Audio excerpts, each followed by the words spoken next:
Open phones next hour. This hour, it's Thursday, and we need to check in with Bill Cleveland, BillOnTheRoad.com, our roving correspondent. Good morning, Bill Cleveland. Hello, McGraw. Last week, we were talking Kansas. This week, you're back somewhere in California. Where are you?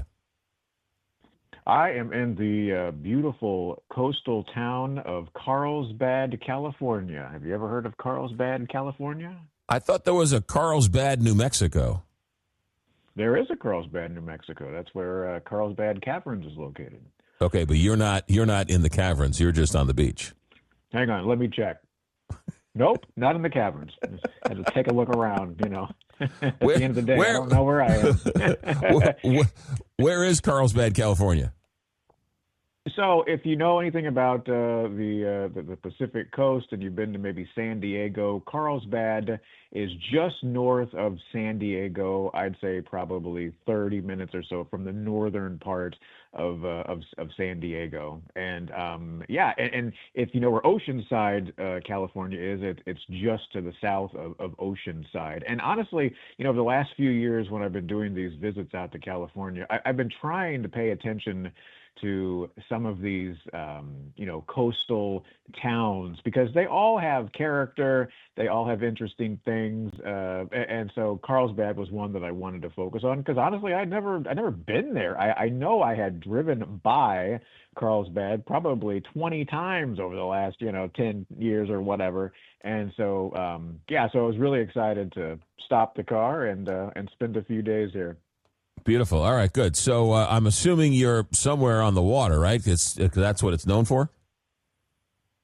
Yeah, so I'm at the Hilton Garden Inn, which, to be honest, I don't really give a big plug to a lot of chain hotels, but I got to tell you, this place has been awesome, and you're right, it's right on the water, right at Carlsbad Beach, great views of the ocean and sunsets, and right down the road, maybe 10, 12 minutes, is a place called Carlsbad Village. And so, if you don't know this place is here and you're driving again down the coast, you probably are going to miss it, which would be horrible for you if you're traveling through California or Southern California, because this place is super cool.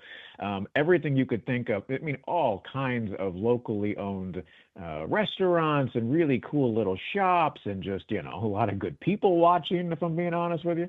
And the thing I love the best, to be honest, McGraw, is there's free parking. Now, I travel all over, and I got to tell you, a lot of places are just, they want the extra change out of your car, or in some cases, a lot of change out of your car. Free parking in Carlsbad, to me, was absolutely awesome because it drives me crazy.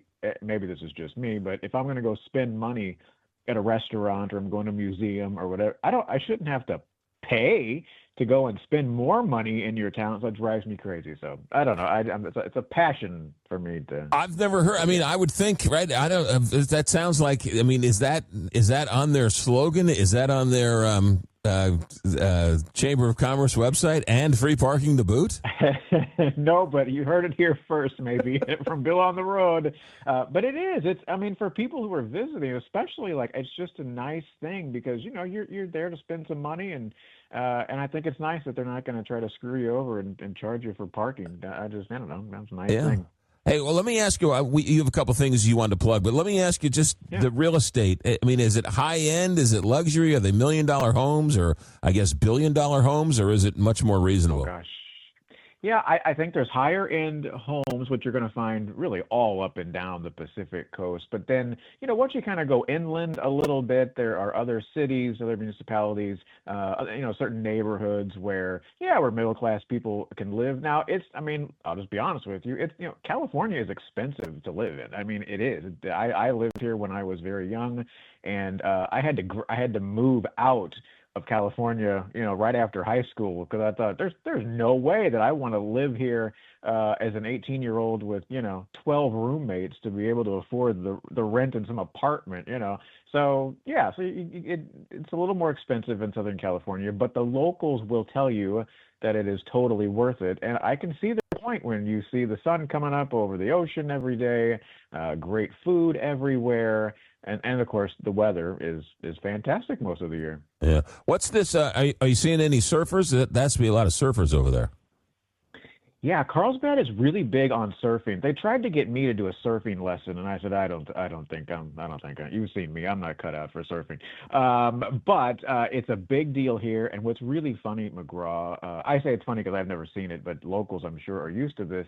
I kept seeing people on their bicycles, right? So they'd go down to the beach, and they had these contraptions on the side of their bicycles to put their surfboards. So you see people on the roads riding their bicycles, and you see a surfboard alongside of the parallel to the bike. I just thought that was hilarious. But yeah, they love it.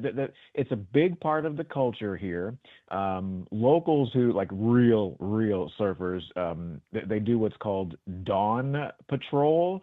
And so basically what that is, it's you're surfing like just before the sun comes over the horizon in the morning. It's a great time apparently to be out on the water and kind of get your day started. But yeah, I saw people surf. The waves were huge. Like I don't know the science behind it. I couldn't give you the how high they were or whatever. But as you're standing on the shore looking out at the ocean, you can see why they picked this place to surf because the waves are just huge. But yeah, it's a really big deal here. All right, good. All right, so did you see any quirky museums, any roadside attractions that you need to report on? Well, I will tell you, the hidden gem of Carlsbad, and yeah, the local Chamber of Commerce may not agree with this, but that's okay.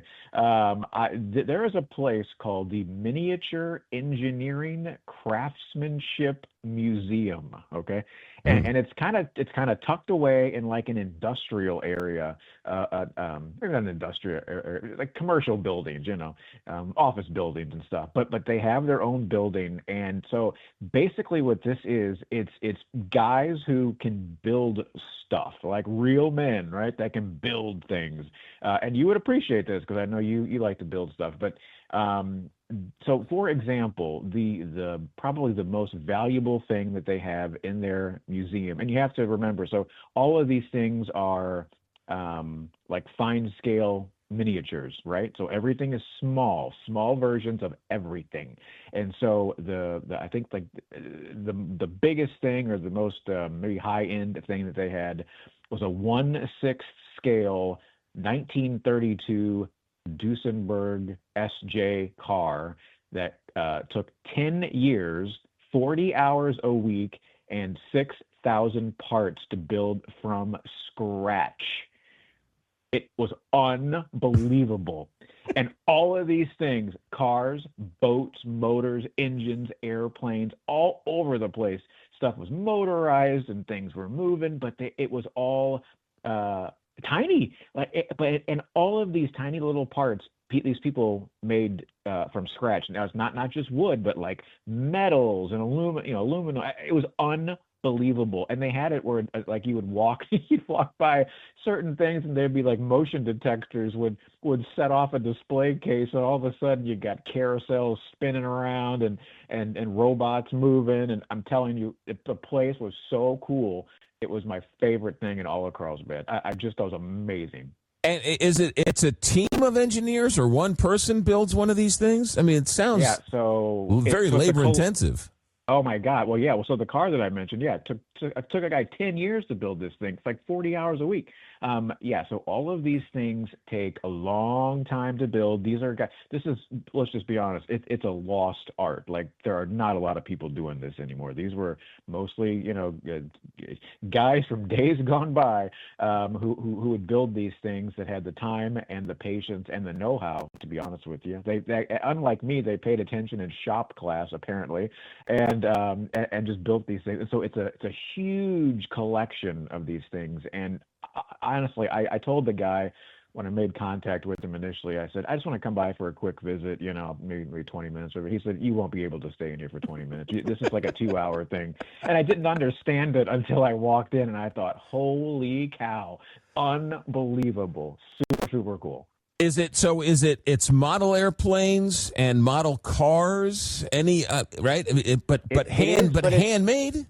Handmade? Exactly. Exactly. So when you say model car, model airplane, we tend to think, oh, it's like from a kit, right? You buy it at the hobby shop and you put it together. No, these are people that like would track down the design from I don't know what you call it in cars, but like an architect, like the person that puts this, that designs these things, and then they would go and they would build them in tiny form using like kind of like the real materials and all from scratch. It's unbelievable. So excited to be in this place. I love it. What's the name of it called again? Yeah, and they need to get a better name, to be quite honest with you, because it's kind of hard to remember it all. It is the Miniature Engineering Craftsmanship Museum. Maybe it's okay. Maybe the problem is me. But yeah, it is fantastic, and I'll be posting some photos in the next day or two on my Bill on the Road Facebook page. And it's in Carlsbad, California. How long has it been there? Has it been there a while? Yeah, I think this particular one has been there since like 2010, something like that. So it's been around, and it's a pretty big collection. And so yeah, oh man, dude, it was so cool. I loved it. I loved everything about it. Did you have a book signing in Carlsbad, California? I did have a book signing, at the Carlsbad Public Library. It was really nice. These were some really great people, and I had a nice crowd. Not a huge crowd, but I bet there were probably 30 or so people that came out, and they were all really nice and did my presentation for my new book, and it was cool, and sold all my copies. That's the most important part. Absolutely, yeah. You know what I'm going to do? I'm going to recreate your book 1/6 miniature scale out of paper. That's what I'm going to do. Well, these fine scale, to be qualified as like a fine scale miniature, things actually have to move. You know what I'm saying? So these people will they'll have like their special magnifying glasses on and have to build these things. If it's a piano, for example, all the keys have to move up and down like a real piano. I mean, it's unbelievable. These people are incredible artists. Kind of like building a ship in a bottle or something, right? There were ships. I'm telling you, there were ships too. Right. What is you sent me a note that Carlsbad, California has alkaline water. What does that mean? Yeah, so I did this thing. It was called a Carlsbad food tour. I don't know if you've ever done a food tour in a town or not, but I hadn't. And so I went on this thing. It was like 3 hours. You pop into 5 or 6 restaurants. You do little samples of the things here and there. But it was also a walking tour. So we went all around Carlsbad, kind of learned about the history. And apparently back in like 1882, there was a guy named John Fraser. And so this guy drills a well on his farm and finds out that the water has got similar minerals to this famous European spa town in the Czech Republic. And the name of that town was called Carlsbad. And so that's how they got the name of the town. But the water, because of the quality of this water, and because alkaline water is apparently very good for you, back then at least, they called it, we're telling people it had healing powers. And so this guy, clearly a great entrepreneur and a great marketer, started bottling it and would sell it to people at the local train station, and to the point where when trains would come through Carlsbad, all these people would demand that they stop in Carlsbad so they could load up on this bottled water. And so, but the well's still there. I mean, it's kind of like when I was in Hot Springs a few weeks ago in Arkansas. Yeah. Remember I told you people showed up with their jugs. Same deal. People show up every day with jugs. It costs like $1, and you fill your jug up with the alkaline water from the well. Same well that this guy drilled back then. That's interesting. I was in Fatima, which was north of Portugal, and they have a fountain there, right? And it's all holy water. And you bring your jug and you fill up, and you have the holy water from Fatima. So I guess kind of the same thing, right? It's healing powers. Well, I don't know how holy it is, but it was good for you. Very good. All right, that's Bill on the Road in Carlsbad, California. That's a nice tour stop. Where's next week? I am headed to Channel Islands National Park. I'm on a quest to go to all the national parks. So it'll be my 33rd national park in Ventura County, California. Aren't there like 400 national parks? Well, okay, McGraw. So here we go. So there are over 400 national park sites. However, there are only 63 national parks. So over half. What's the difference between a site and a park? Oh, good God, I don't know. Okay. Some congressman paid a lot of money apparently to get a national. That's how the Gateway Arch apparently. That's a national park. Yes, St. it Louis, is. the Yes, it Gateway is. Arch. Yeah. Why is that Yeah. a national park? I don't know. Yeah. Well, But anyway, because they all said I it care was. about is I've got 33 under my belt, and I'm sure there's some prize at the end. All right, ladies, and do you have the book and you get the stamp every time you visit one? No, I don't. But you You know what don't I do do? that. I take a photo of myself in front of the national park sign. There's the Gotcha. big signs out front, so I got one for every single one. Bill on the road and around the world. BillOnTheRoad.com. He is the America at Night correspondent, traveling and spanning the globe to bring you the constant variety of travel. BillOnTheRoad.com every Thursday. Safe travels, Bill. We'll check in with you next Thursday. All right. Hope you learned something, McGraw. There you go. It was good. The Miniature Museum, the Miniature Engineering Craftsmanship Museum. Next time I'm near Carlsbad, I'll check it out. Good work. Thanks, All right. Bill. Take care, All man. right. Bye. There you go. America at Night. Back in a moment. From the heart of America, this is America at Night with McGraw Millhaven.